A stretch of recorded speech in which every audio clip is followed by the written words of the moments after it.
यंत्र माने क्या है, जैसे एक मशीन आपका लो यंत्र है, तो ये यंत्र उसी तरीके से काम कर जैसे कि मशीन काम करती है। मतलब फिक्स पैटर्न पे काम हाँ, करेगी। बस अंतर कितना है उसमें, वो मशीन आपके सामने प्रत्यक्ष है और यंत्र तो प्रत्यक्ष है, इसकी शक्तियाँ अप्रत्यक्ष हैं। जो एक ऐसा ऑरा तैयार करती हैं आपके आसपास, ऐसा आभा मंडल तैयार करती हैं जहाँ किसी भी नेगेटिव ऊर्जा का प्रवेश नहीं हो सकता है। लाल आसन हो, घी का दीपक जलाएं और एक लाल वस्त्र बिछा करके एक चौकी पर पटरे पर एक कलश की स्थापना करें और हनुमान जी की स्थापना करके सामने यंत्र को स्थापित करें।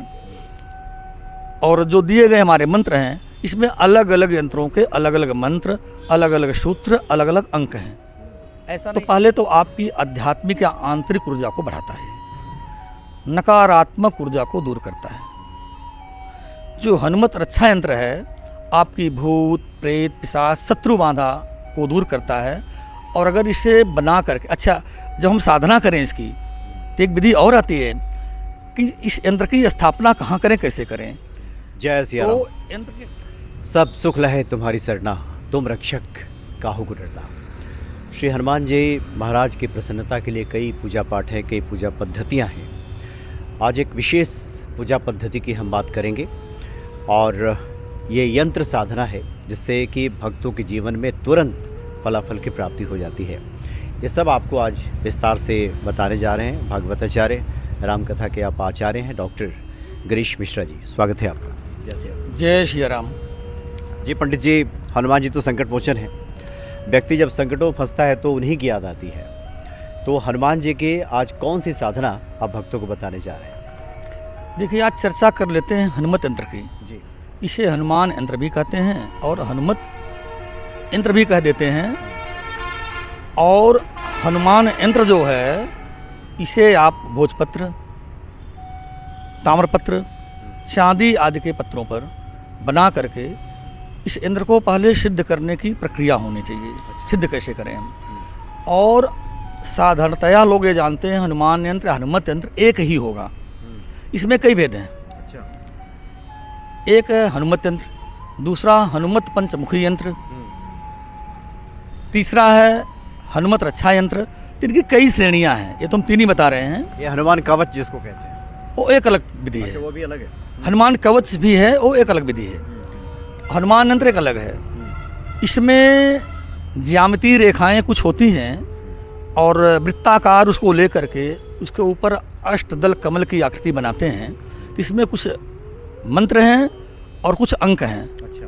दोनों प्रकार की विधियां इसमें हैं। तो हमें मंत्र कहाँ लिखना है, कहाँ स्थापित करना है और उस अंकों को किस प्रकार हमें उस यंत्र में स्थान देना है, इसकी एक बृहद और वैज्ञानिक प्रक्रिया है। अच्छा। अब बात आती इस यंत्र को हम स्थापित कैसे करें।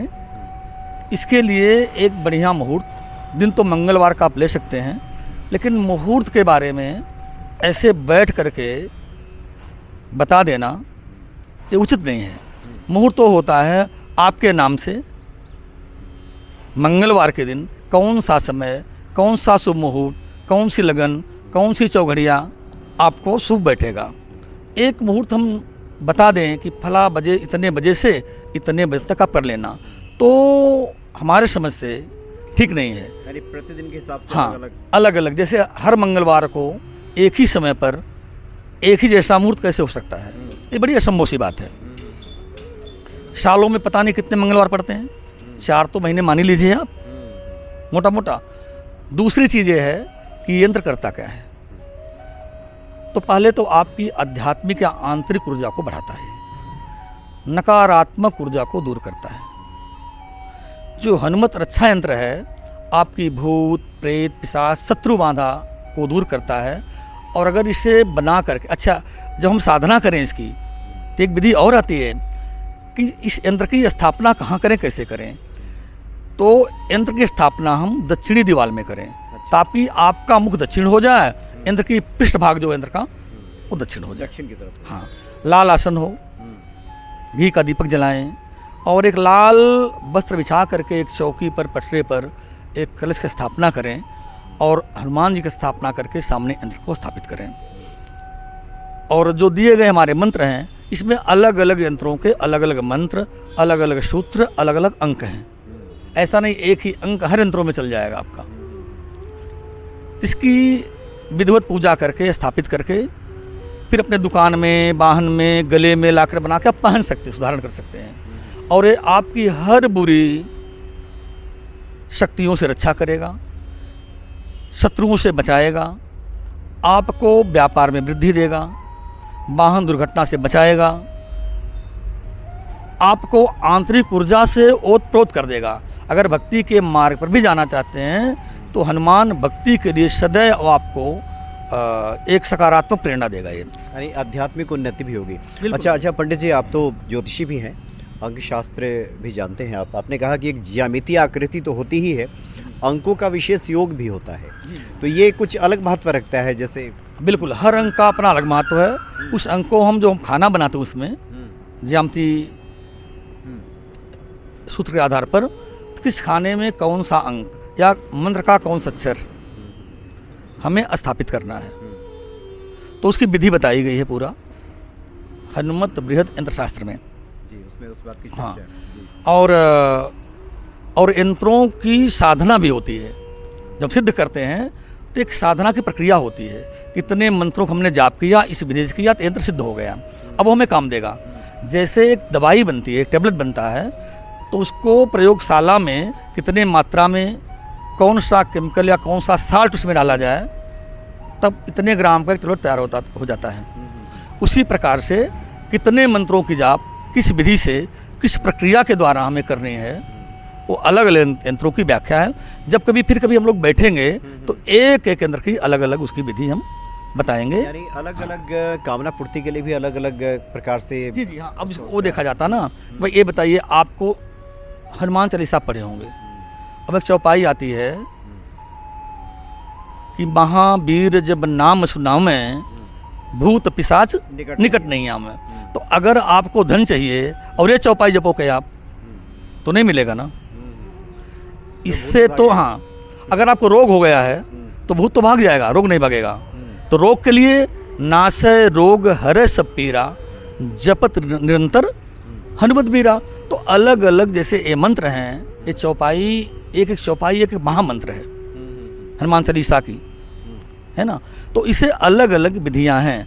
तो उसी प्रकार से हमारे कुछ वो संस्कृत में श्लोकीय मंत्र हैं, एक आक्षरी मंत्र है, बृहद मंत्र हैं, लघु मंत्र हैं, है ना। तो ये सबकी अलग अलग प्रक्रियाएं हैं। ऐसा नहीं कि हनुमत साधना करनी है, यंत्र की स्थापना करनी है, सारे यंत्रों का स्थापना है आप एक ही मूर्त में कर दोगे।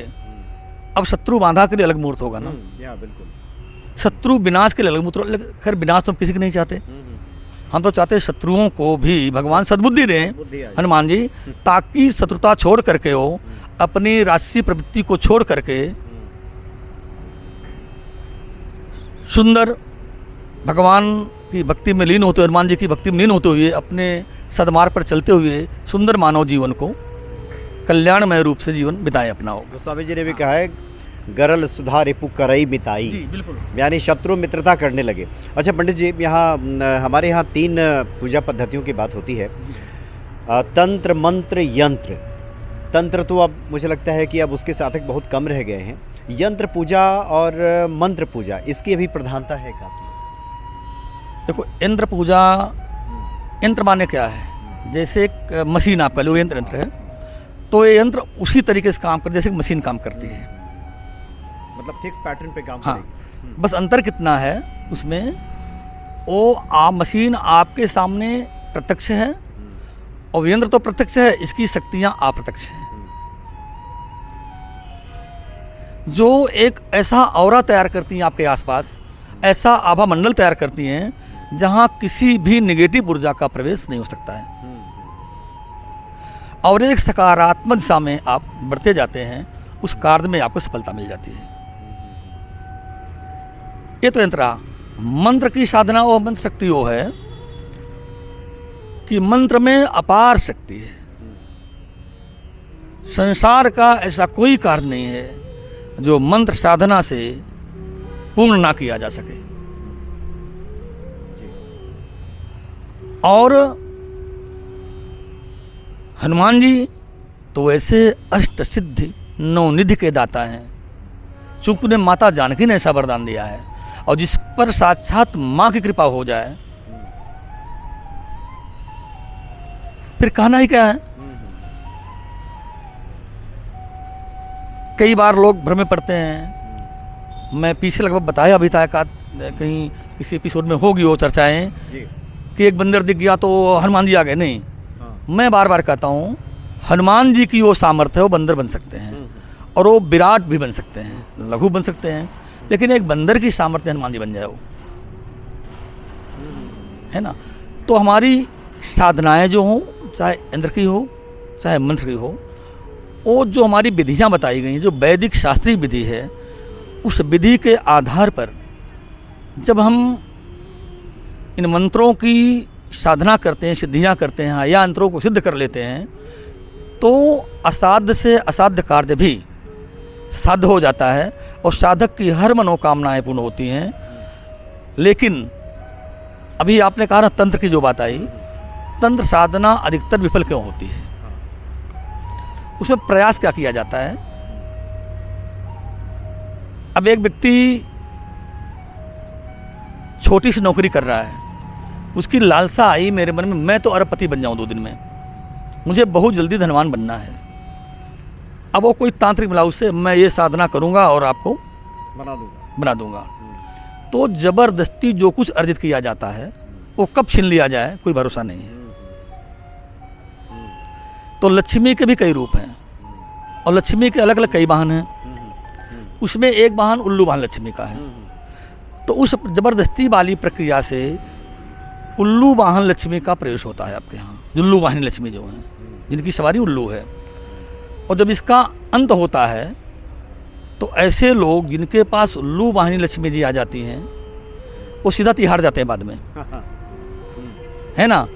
या तो जीवन में इतने सारे कष्ट झेलते हो आप। तंत्रिकों का, अच्छा तंत्र के भी 2 पंथ हैं, एक दक्षिण पंथ एक वाम पंथ है। अच्छा, ऐसा नहीं तंत्र काम नहीं करता, तंत्र भी काम करता है, लेकिन जो तांत्रिक है वह निस्वार्थ भावना से उस तंत्र की प्रक्रियाओं पर चलते हुए साधक के कार्य की सिद्धि करवाए, तब तो बात समझ में आती है। जहाँ स्वार्थ आ गया वहाँ सारी साधना, सारी पूजा,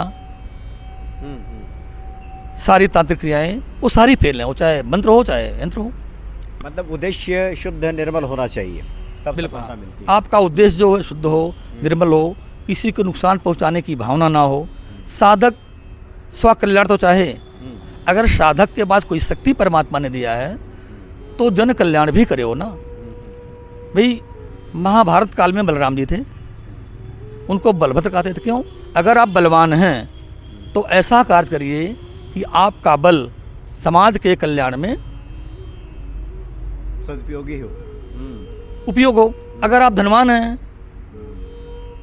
तो आपका धन जन कल्याण में, समाज कल्याण में, धर्म के कार्यों में लगे, जिससे धर्म का, समाज का, जन समुदाय का कल्याण हो। अगर आप बलवान हो गए तो पड़ोसी गला दबा दोगे, किसने कहा आपको? इसीलिए बलराम जी को बलभद्र कहा जाता था, जिसका बल समाज के कल्याण में उपयोगी होता हो।